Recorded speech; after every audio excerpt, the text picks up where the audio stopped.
किसी आर्टिकल को इसके सेलिंग प्राइस के 2/5 पर बेचने से 27% लॉस होता है।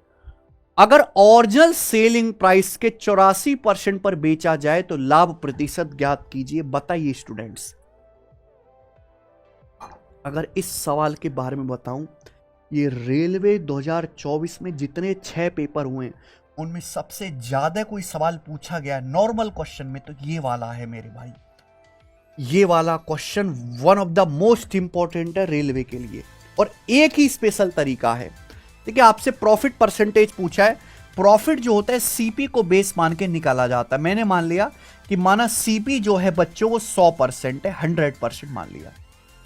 किसी वस्तु को इसके मूल विक्रय मूल्य के 2/5 पर बेचते हैं। 2/5 आ रहा है। 5 की शकल देख के मैंने ये मान लिया, 5 की शकल देख के मैंने मान लिया कि माना किसी वस्तु का जो ओरिजिनल सेलिंग प्राइस है वो 5 यूनिट है। मैंने ये मान लिया, ये मैंने मान लिया। माना किसी वस्तु का जो एक्चुअल सेलिंग प्राइस है 5 है।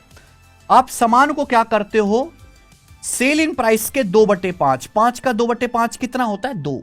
आप सामान को 2 यूनिट में बेचते हो और बेचने से 27% लॉस होता है। 100% पे 27 का लॉस हुआ तो बिका कितने में, 100 में से 27 घटाओ, 73% में बिका।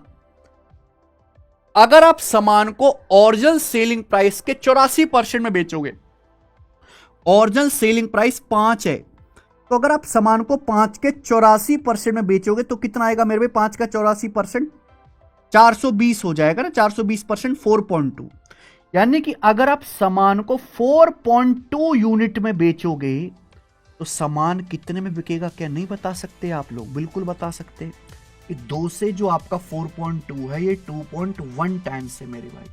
तो ये भी 2.1 टाइम्स होगा भाई यहाँ पे। तो कितना आएगा भाई, 21 सत्ते 147 और 21 तिया 63। 147 में 6.3 जोड़ेंगे तो 153.3% में बिकेगा। 153.3% आ गया। बोलो हाँ। कितना लाभ हुआ भाई, 100% के क्रय मूल्य का सामान अगर 153.3% में बिक रहा है, 53.3% एक्स्ट्रा में बिक रहा है, तो यही आपका प्रॉफिट है। 53.3% ये आपका लाभ है। डी ऑप्शन आंसर हो गया।